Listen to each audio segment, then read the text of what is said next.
ദൈവ തിരുനാമത്തിന് മഹത്വമുണ്ടാവട്ടെ. Bible reading പ്രോഗ്രാമിൽ സംബന്ധിക്കുന്ന ഏവർക്കും കർത്തൃനാമത്തിൽ സ്നേഹവന്ദനം.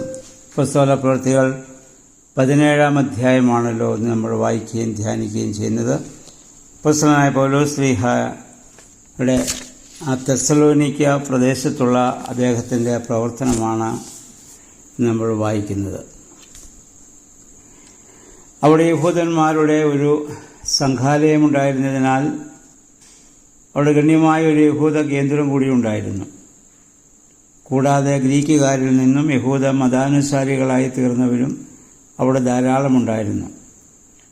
ശാബത്തുകളിലെ വിശുദ്ധ പൗലോസിൻ്റെ പ്രസംഗം മൂലം കഷ്ടമനുഭവിക്കുന്നവനായ മശിഹ എന്ന ബോധം അവരിൽ വരുത്തുകയും അത് ആ മശിഹ യേശുക്രിസ്തുവാണെന്ന് സമർത്ഥിക്കുകയും പൗലോസ് ചെയ്തതിനാൽ അനേകരും വിശ്വാസികളായി. എന്നാൽ ചില അസൂയാലുക്കളായ ആളുകൾ അവിടെ പ്രശ്നങ്ങളുണ്ടാക്കുകയും അവിടെ പൗലോസിനെ ഭവനത്തിൽ സ്വീകരിച്ചവരെ പോലും ഉപദ്രവിക്കുകയും ചെയ്യുന്നതായ കാര്യങ്ങൾ നമുക്ക് കാണാൻ സാധിക്കുന്നുണ്ട്. പൗലോസിന് അഭയം നൽകിയവരെ പോലും അവിടെ പീഡിപ്പിക്കുന്നുണ്ട്. പിന്നീട് പൗലോസ് 10 മുതൽ 14 വരെയുള്ള വാക്യങ്ങൾ നമ്മൾ വായിക്കുമ്പോൾ ബെറുവ എന്ന സ്ഥലത്ത്, അതായത് തെസ്സലോനിക്കയിൽ നിന്ന് ഏകദേശം 50 മൈൽ തെക്ക് പടിഞ്ഞാറുള്ള ഒരു പ്രദേശമാണത്. അവിടുത്തെ ആളുകൾ മതഭ്രാന്തന്മാരല്ലായിരുന്നു. അവർ പൗലോസിൻ്റെ വാക്കുകളെ സശ്രദ്ധം കേൾക്കുകയും അദ്ദേഹത്തിൻ്റെ പഴയ നിയമ ഉദ്ധരണികൾ തിരുവെഴുത്തുകളിൽ നിന്ന് നോക്കി അവർ ഗ്രഹിക്കുകയും ചെയ്തു. കർത്താവ് അവിടെ പൂർണ്ണ വിജയം നൽകി. പക്ഷേ മതഭ്രാന്തന്മാരായ തെസ്സലോനിക്കയിൽ നിന്നും അവിടെ എത്തിയതായ യഹൂദന്മാർ പൗലോസിനെയും അവിടെ കുറ്റപ്പെടുത്തുവാനും പ്രശ്നമുണ്ടാക്കാനും ഒക്കെ അവിടെ ശ്രമിക്കുന്നുണ്ട്. അവിടുന്ന് പൗലോസ് തീമോത്തിയോസിനെയും സീലാസിനെയും ഒക്കെ അവിടെ ആക്കിയിട്ട് അദ്ദേഹം അവിടെ നിന്ന് വീണ്ടും ആഥൻസ് എന്ന സ്ഥലത്തേക്ക് പോവുകയാണ്. ഈ ആഥൻസ് എന്ന് പറയുന്ന പട്ടണം അതൊരു സുപ്രസിദ്ധ വിദ്യാകേന്ദ്രവും വിജ്ഞാനികളായ ധാരാളം ആളുകളുണ്ടായിരുന്ന ഒരു സ്ഥലമാണ്. ആഥൻസിലെ തത്വജ്ഞാന പഠന കേന്ദ്രങ്ങളിലേക്ക് എല്ലാ രാജ്യങ്ങളിൽ നിന്നും വിജ്ഞാനമോഹികളായ ആളുകൾ അക്കാലത്ത് എത്തിയിരുന്നു. തത്വചിന്തകന്മാരും പ്രശസ്തരുമായിരുന്ന പ്ലേറ്റോ, അരിസ്റ്റോട്ടിൽ, സെനോ, എപ്പിക്കൂറിയസ് എന്നീ പ്രസിദ്ധരായ ആളുകളുടെ പേരിലുള്ള വിദ്യാലയങ്ങൾ ആഥൻസിൻ്റെ പ്രത്യേകതയായിരുന്നു. അവിടെ ബഹുദൈവ വിശ്വാസവും വിഗ്രഹാരാധനയുമായിരുന്നു മതമെങ്കിലും സ്റ്റോയിക്കുകൾ, എപ്പിക്കൂറിയൻസ് എന്നിവരാണ് അവിടെ സമൂഹത്തിൽ കൂടുതൽ മേധാവിത്വം ഉണ്ടായിരുന്ന ആളുകൾ. സ്റ്റോയിക്ക് ചിന്തകൾ യേശുക്രിസ്തുവിന് മുമ്പ് ഏകദേശം BC 278 പ്രചരിപ്പിച്ച ആശയങ്ങളാണ്. അതിൻ്റെ തത്വസംഹിത പരീക്ഷ ചിന്താഗതിയോട് പല കാര്യങ്ങളിലും സാമ്യമുണ്ടായിരുന്നു. മരിക്കേണ്ടി വന്നാലും ഭക്തി, ധാർമ്മികത എന്നിവ കൈവിടരുതെന്ന് ഇരുകൂട്ടരും പഠിപ്പിച്ചവരാണ്. പരീശന്മാർ മോശയുടെ നിയമത്തെ മുറുകെ പിടിച്ചു.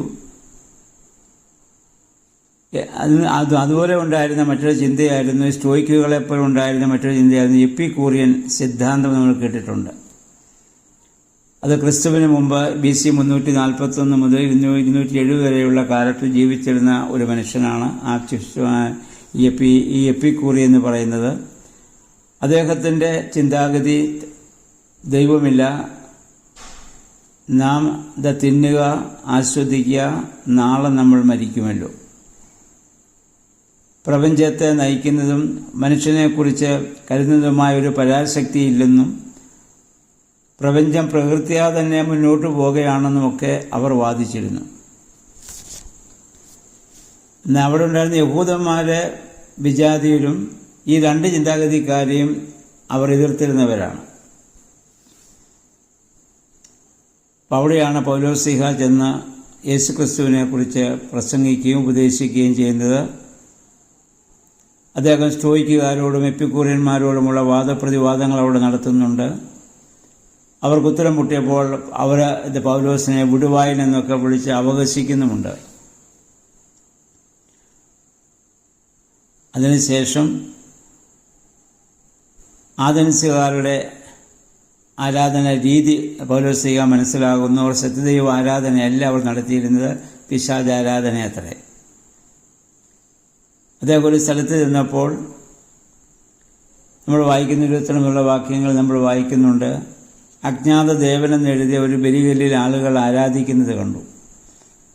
പൗലോസ്ലീഹ പറഞ്ഞു, ആ അജ്ഞാത ദേവൻ സർവശക്തനായ ദൈവമാണ് എന്ന് പറഞ്ഞ് അദ്ദേഹം അവരോട് പ്രസംഗിക്കുകയും അവരിൽ പലരും പൗലോസിൻ്റെ ആ പ്രസംഗത്തിൽ ആകൃഷ്ടരാവുകയും അവർ അതൊക്കെ ഉപേക്ഷിച്ച് സത്യദൈവത്തെ ആരാധിക്കാനായിട്ട് ആരംഭിക്കുകയും ചെയ്യുന്നുണ്ട്. അപ്പം അങ്ങനെ അദ്ദേഹം ആ പ്രദേശങ്ങളിലൊക്കെയും ദൈവത്തിൻ്റെ നാമത്തിനു വേണ്ടി കഷ്ടങ്ങൾ സഹിക്കുകയും പ്രവർത്തിക്കുകയും ചെയ്യുന്നതാണ് ഈ അധ്യായത്തിൽ നമ്മൾ കാണുന്നത്. ഈ ആഥൻസിലെ പൗലോസിൻ്റെ പ്രസംഗം അതിന് സമ്മിശ്ര സ്വീകരണമാണ് ഉണ്ടായത്. അതിന് സന്തോഷത്തോടെ സ്വീകരിച്ച ആളുകളുണ്ട്. അത് നല്ല പ്രസംഗമാണ്, പിന്നീട് അതിനെപ്പറ്റി ചിന്തിക്കാമെന്ന് പറഞ്ഞ് പോയവരൊക്കെ ഉണ്ട്. എന്നാൽ അതിൽ ഏറ്റവും പ്രധാനപ്പെട്ട ഒരാൾ അവിടെ ഉണ്ട്. ഒരു വലിയ പ്രധാനിയായിരുന്ന ഒരു മനുഷ്യനൊരു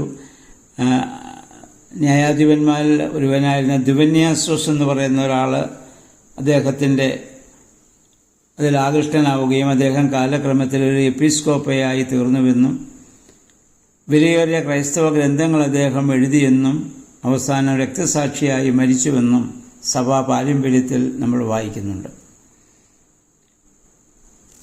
ചുരുക്കത്തിൽ 17-ാം അധ്യായം പൗലോസ്ലീഹായുടെയും എൻ്റെ കൂടെ ഉണ്ടായിരുന്നവരുടെയും അതിശക്തമായ ഒരു പ്രവർത്തനം, ഒരുപാട് പ്രതിസന്ധി ഘട്ടങ്ങളെയൊക്കെ തരണം ചെയ്യേണ്ടി വന്നപ്പോഴും ദൈവനാമത്തിനു വേണ്ടി അവർ വളരെ ശക്തിയോടുകൂടി പ്രവർത്തിക്കുന്നതാണ് നമുക്ക് കാണാൻ സാധിക്കുന്നത്. പരിശുദ്ധാത്മാവിൻ്റെ പ്രേരണയും പരിശുദ്ധാത്മാവിൻ്റെ ശക്തിയും ഉണ്ടെങ്കിൽ ജീവിതത്തിൻ്റെ ഏതൊരു പ്രതിസന്ധി ഘട്ടങ്ങളെയും ഇതുപോലെ നമുക്ക് തരണം ചെയ്യാൻ സാധിക്കുമെന്നുള്ളതിന് യാതൊരു സംശയവുമില്ല.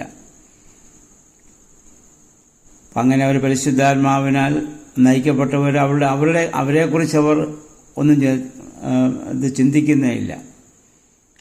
നമുക്കറിയാം, ഈ അപ്പസ്തലനായ ഈ പൗലോസ്ലീഹ ശൗലായി സഭയെ പീഡിപ്പിച്ച് നടന്നവൻ ക്രിസ്തുവിനെ വിളിക്കപ്പെട്ടതിന് ശേഷം എത്ര പ്രാവശ്യം അദ്ദേഹം അടികൾ കൊണ്ടു, എത്ര പ്രാവശ്യം പീഡിപ്പിക്കപ്പെട്ടു, എത്ര പ്രാവശ്യം ന്യായാധിപ സംഘത്തിന് മുൻപാകെ നിൽക്കേണ്ടി വരുന്നു, അപഹസിക്കപ്പെടുന്നു, അങ്ങനെ ഒരുപാട് എത്ര യാത്രകൾ ചെയ്യേണ്ടി വരുന്നു. ഇതെല്ലാം സഹിച്ച് പ്രവർത്തിച്ച കർത്താവിൻ്റെ 12 സ്ത്രീകന്മാർ ചെയ്തതിനേക്കാൾ അനേകം മടങ്ങ് പ്രവർത്തിക്കുവാൻ പൗലോസ്ലീഹായ്ക്ക് സാധിച്ചു. ഒന്ന്, അദ്ദേഹത്തിൻ്റെ പൂർണ്ണമായ സമർപ്പണം. 2, അദ്ദേഹത്തിൻ്റെ ജ്ഞാനം, അറിവ്. ഇത് രണ്ടും ഏറെ അദ്ദേഹത്തിന് സഹായകരമായി. അതുകൊണ്ടാണ് ഏറ്റവും കൂടുതൽ ലേഖനങ്ങളൊക്കെ അദ്ദേഹത്തിൽ നിന്ന് നമുക്ക് ലഭിക്കാൻ കാരണമായിട്ട് തീർന്നത്. ആ പൗലോസ് അപ്പോസ്തലനെ പോലെ നമുക്കും ദൈവമേ എന്തെങ്കിലും ദൈവനാമത്തിനു വേണ്ടി ചിന്തിക്കുവാനും പ്രവർത്തിക്കുവാനും ഞങ്ങളെ ശക്തീകരിക്കണമേ. നോമ്പിൻ്റെ ദിവസങ്ങൾ നമുക്ക് പ്രാർത്ഥിച്ച് ധ്യാനിച്ച് നമ്മെ തന്നെ പരിശുദ്ധാത്മാവിൻ്റെ ഹിതത്തിനായി പൂർണ്ണമായി സമർപ്പിക്കാം. നല്ല ഒരു പകൽക്കാലം എല്ലാവർക്കും ആശംസിക്കുന്നു. ദൈവനാമം മാത്രം മഹത്വപ്പെടട്ടെ.